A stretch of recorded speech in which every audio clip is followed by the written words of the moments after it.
Hello বন্ধুরা, good morning. ওয়েদারটা একদম ফগি ওয়েদার দিয়েছে, ভীষণ ঠান্ডা। দুদিন ধরে প্রচণ্ড ঠান্ডা দিয়েছে। তো তাই জন্য সকালের ভিউটা তোমাদের দেখালাম। এখন রান্না করব মাটন আর বেগুন ভর্তা, ব্যাস এই বলেই দিলাম। আর রান্নাটা তোমাদের সঙ্গে আজকে আর শেয়ার করব না। আর এখানে নিয়ে এসেছে জ্যান্ত মাছ, শিং মাছ। মাছের সাইজ জানি না কেন ক্যামেরাতে সবসময় ছোটোই লাগে, মাছের সাইজটা বিশাল ছিল। তো মাছগুলো জলে রেখে দিলাম, কখনো কখনো মন চাইলে আর কি খাওয়া হবে। তো যাই হোক, এদিকে দিয়েছে প্রজেক্ট, ছেলের প্রজেক্টের কাজ দিয়েছে, সেটারই একটু ছেলেকে হেল্প করে দিচ্ছি। সব পরীক্ষাই শেষ, শুধু এটাই বাকি রয়েছে। তো এটা পরীক্ষা হবে দুদিন বাদে, তাই ভাবলাম করে রেখে দিই।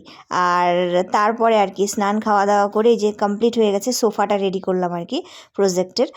এরপর খাওয়া দাওয়া করে ছেলেকে আবার নিয়ে এলাম নতুন স্কুলে। ছেলের এবার একাডেমিতে ভর্তি হচ্ছে অর্পণ। তো স্কুলে নয়, একাডেমিতে। তো ওর একটা এক্সাম ছিল, তাই নিয়ে এসেছি। সব মিলে ব্লগটা ভালো লাগলে